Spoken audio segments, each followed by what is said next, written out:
Hey guys, it's Melanie. Happy Friday. Welcome to Friday Favorites and Flops. I hope you guys all had a really good week. We have had a good week at our house.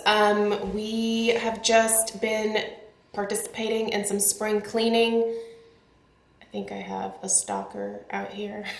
What? I know, you're okay.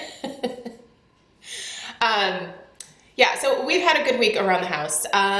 Lots of things are getting done and I actually feel pretty productive. I am currently, I have had a huge influx in inquiries for weddings for the fall. So I've been having a lot of like phone meetings and stuff, and what's so strange about these phone meetings is that these brides totally think they're going to be able to have their wedding in like October, November, but I'm just not confident in that. Most of these weddings are larger weddings, like 150 to 200 people. So I don't know. I mean, I'm telling them that, if the date comes and large gatherings are not allowed yet, I'm happy to move their date to the following year or whatever they need to change it to. But it feels a little strange, like talking about something that potentially may not even be able to happen, but I don't know. I have no idea what's happening or how things are going to go. I am just kind of going with the flow and doing what I can. So also, if this is your first video this week, things are a little different in the background because I have moved spaces. I did do a room tour on I think it was Tuesday, and there were a lot of comments about the echo in this room, and so I did steal the rather large 8x10 rug from my dining room, and then I had to order a new rug for my dining room, which is fine because I actually didn't love this one downstairs. It's a nice rug, but I just didn't love it for the dining room. So I ordered a new one there was one that I really liked from Joss & Main that was on a really good sale. So I just went ahead and ordered that one. And then I also brought in a couple of chairs here to try to dampen the echo just a little bit. However, until I can get curtains in here, and I'm planning on getting kind of a big loungy type chair for this corner. That corner right there.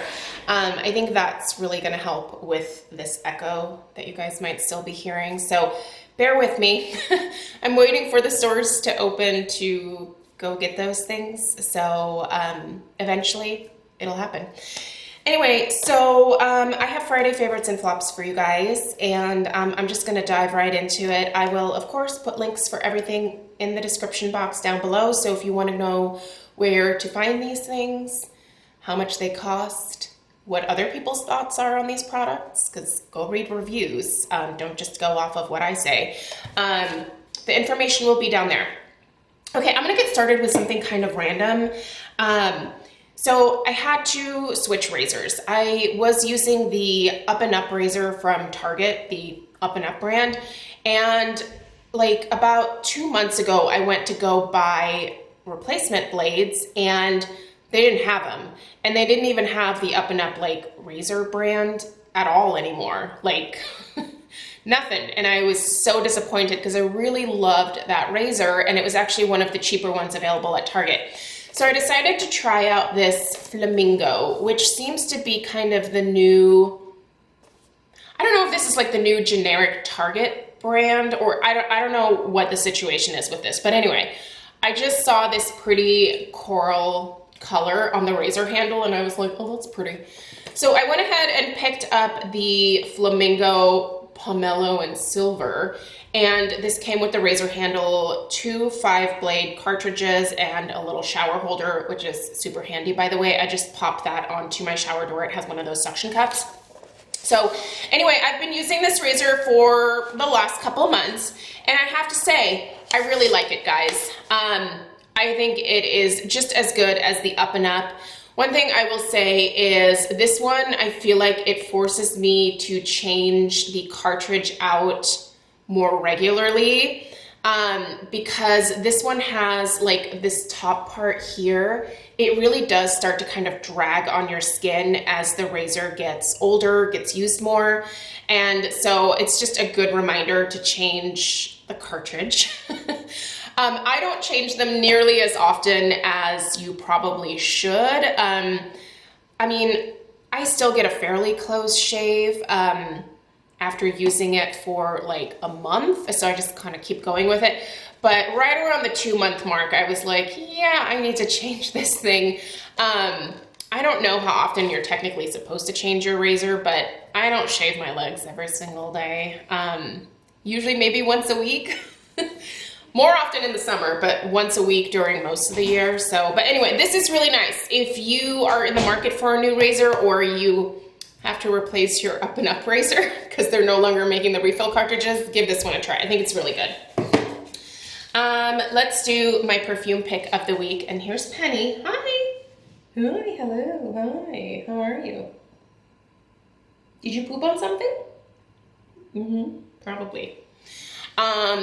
Okay, perfume pick of the week was Comptoir Sud Pacifique Vanille Apricot. Ooh, it's so good, you guys. Just vanilla and a really smooth, creamy, fruity apricot. I don't know. A lot of people don't really talk about apricot fragrances, but I really love anything apricot. I love anything apricot, peach, or nectarine in a either home fragrance or like personal fragrance type product. I just think it's so fresh and pretty and feminine and soft. Oh, I love these. Now I will say these particular, these are eau de toilettes. So they are not the longest lasting, but I get some pretty decent staying power out of these guys. And I actually have these in a smaller travel like purse size. So if I'm wearing this one, I will pop the purse sized one into my handbag when I'm going out and about for like an extended period of time, and I will touch it up throughout the day. But they're just so good. I think the uniqueness of these makes them worth having to reapply them every so often. Body care pick. So I got back into using my Paula's Choice Resist Skin Revealing Body Lotion 10% AHA. Now I will say there is one from Alpha, I think it's just called Alpha. I think it used to be called Alpha Hydrox. But anyway, it's the Alpha brand. I think that one has 12% AHAs or glycolic acid. This one has glycolic acid and antioxidants in it. So the other one is a little bit less expensive, and I think the size is roughly about the same, maybe a little bit larger. Maybe that one's 12 ounces, this one's 7 ounces. But one of the things that I just want to encourage you guys is to use AHA products on your body as well. Now, you need to be a lot more diligent with your sunscreen if you're going to do that, because there were a couple times, not last summer, but the summer before last, where I didn't think about it and I applied this body lotion before going out to work a wedding. I'm a wedding florist, by the way. And I was outside in the sun and I burned. Yeah, I just did not put 2 and 2 together that day. I don't know why, but I burned pretty badly. Anytime that you are using either a retinol or an AHA or anything like that on your skin, any type of exfoliant, it can make your skin a lot more sensitive to the sun. So make sure you're protecting yourself. I have not made that mistake since, because that sucked. So anyway, that's a really nice AHA body lotion, but I will also link the Alpha one down below because I know that one is, I think it's a little bit more affordable than the Paula's Choice one, but they're both great. They work to exfoliate dead skin cells, and you need that on your body just as much as you need that on your face. So exfoliate all of it, this whole thing. My mask love for the week is the Cold Plunge Pore Mask from Ole Henriksen. I did my mask Monday on this, so I won't spend too much time talking about it, but I did this mask on Monday. I think I'm gonna go ahead and do it again this weekend. It's usually just a once a week kind of mask for me, but it's really nice because it doesn't overly dry your skin out, but it is one of those like purge type masks where it does pull some of the excess oil and whatever else you have hiding down in your pores to the surface, and you know, you're able to kind of have a little bit of a fresh start.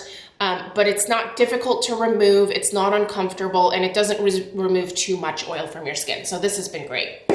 Other skincare picks for the week, I've gotten some questions about how I treat my neck. A lot of times, whatever I use on my face, especially at night, I will bring down onto my neck. But then there's also just some special products that I've been using exclusively on the old neck meat. And a little like concoction that I've been using for several weeks now that has been working really well for me is taking the Dr. Loretta Concentrated Firming Serum, which has a 0.5% retinol. So this is very low concentration, very effective. I've been putting in a couple pumps of the Anti-Aging Repair Moisturizer from Dr. Loretta, and then also a couple of drops of my Truly Mary Jane CBD Glow Serum. You can see I'm making quite the dent in this puppy. I'm really, really enjoying this. If you've never tried any of the Truly stuff, it's a really great brand. You can find it at Ulta. But anyway, so I've been doing a little concoction of this every single night and just doing some like neck massaging in an upward motion. Don't drag it down. Move it up and out. And I really do think it's making a difference. My neck is incredibly soft, and this gentle exfoliation from the 5% retinol is just perfect for me. So yeah, my neck just, I don't know, I'm a fan. I'm a fan of what's happening with the old neck meat. I think it looks good, it feels good. I'm happy with it. Definitely you should be treating your neck. If you are ignoring this, if you're ignoring this, don't. Like, there's a lot of women that you see out in public and they have beautiful skin on their face, and then it gets down to here and it's like they've never done anything here. Take all of that stuff on your face and just whoosh, use it everywhere. Now you have to be careful, like with tretinoin. I don't use tretinoin on my neck because it would burn my neck off. The tretinoin's pretty strong. I use 0.5%. And that's way too strong for my neck. Granted, I could start out at a much lower concentration, but I'm finding that the retinol, like over-the-counter retinol stuff, is fine. So yeah, maybe in my 60s, we'll start with a very mild, I don't know, 50s, I don't know. Right now, I'm really content with what over-the-counter retinols are doing in this area, so I'm happy there. All right, a couple hair picks for you guys this week. I'm working on finishing up my Bumble and Bumble Thickening Spray. The more that I use this, the more that I realize that I really do love this product. I will buy this from time to time and just remember how great it is. I also love the smell of this. It has a very kind of odd herbal medicinal, like cough syrup type smell to it. But I don't know, I love it. It also reminds me of my 20s because I used this in my 20s and I loved it. It was great. You definitely want to make sure that you are using this on wet hair. This isn't a hairspray, so what I will do is use my hair protector, whichever one I'm using that day, whether it's from Aveda or Bamboo or from Color Wow. I'll put that on and then put on my mousse, whatever mousse I'm using of the day, and then spray this more concentrated in the root areas. And what it does is it just gives a lot more grip and texture to my hair. So yeah, I really like this, and it's all day like volume at the roots. So this is really nice. I love it. Will I repurchase it immediately after finishing it? Probably not immediately, but I guarantee you'll see me purchasing this again probably next year at some point. And when I do get it next year at some point, I'll be like, oh, I love this so much. Where have you been? So yeah, it's just one of these products that I always end up going back to at some point. So it is good. She's a good one for the fine-haired ladies out there. Another thing that I've been doing is, and I've just been using a little bit of this at night, the Alterna Caviar Restructuring Bond Repair Leave-In Overnight Serum. So this is really nice because, I mean, I just use I use more than this, but it's basically a leave-in for your hair for overnight. And what I've been doing is just putting it on my ends to protect them. I definitely use a little bit more at night. And it absorbs very quickly into my hair, so my hair isn't left feeling like greasy or oily or anything like that. But it's making my ends look a lot better. I was saying it probably last week or the week before that I was gonna grow my hair out, but now that I'm getting to the point where I always do, I just wanna cut it. I can't cut it anytime soon because no salons are open here, but I do want it to look decent until I can get it cut. So this has been helping with that for sure. It definitely softens the ends of my hair, makes the split ends that I do have look just a lot more smooth and sleek. And it's a great little hydrator for the hair. If you have a thicker hair, you can certainly use this all throughout your hair. But for me, with, you know, just from about here down, I will use it, and it makes my hair feel and look really nice. So I love that. Okay, makeup wise, I have been, for powder foundation, using the Urban Decay Stay Naked, the Fix Powder Foundation. My color is 30WY. There she is. Look at this pan. Isn't that exciting? Hot sauce. I love hitting pan on products. It's so satisfying. Anyway, I finished my Balance and Brighten earlier in the week, and so I have been using the Balance and Brighten with this, but this week I've just been using it by itself, and it's great. It's a great powder foundation. If you don't like the Balance and Brighten, or you can't find a good color fit in Balance and Brighten, I think this one is a fantastic option. The coverage is probably light medium to medium. I don't think you can get full coverage from this powder foundation. Maybe if you wet the sponge, but I think it would just look really heavy. I prefer to use this as more of a light to medium type coverage. I like to use it with a fluffy brush. I've shown this one several times. This is a great brush for, like, I think it's around 10, 12 bucks. It's the Milani Powder Bronzer Brush. I will use this for powder foundation on the days where I'm not looking for heavier coverage because it's not quite as dense. When I'm looking for heavy coverage, I will use this one. This is the It Cosmetics. By the way, some of you are finding this, probably not right now because your TJ Maxx aren't open. Maybe they are, mine's not. It's so funny when people are talking about, like, their stores opening up. I'm like, oh, what's that like? Some of you are finding this at TJ Maxx for like $15. Score for you, because I paid full price for this puppy. But I will say, even at full price, I don't regret purchasing this because it's an amazing brush. It is the Heavenly Skin Bye Bye Pores number 701 brush. If you're looking for heavier coverage with your powder foundation, give this one the old college try because it works like a charm. Lovely and delightful. Also, try this powder out. Powder foundation, you guys, it's the way to go if you have oily skin, I'm telling you. Okay, my blush picks for the week were from this palette because I love these. I love these blushes. I can't believe they haven't re-released this. It's one of my favorite Hourglass palettes that they have ever put out. This has Luminous Flush, Incandescent Electra, and Mood Exposure. Mood Exposure is really more of a fall time blush for me, but these two, Incandescent Electra and Luminous Flush, fabulous. You should give them a go. They're so pretty. Definitely some of my favorite blushes out there, along with the Marc Jacobs and the Tarte blushes. Amazing. So lovely.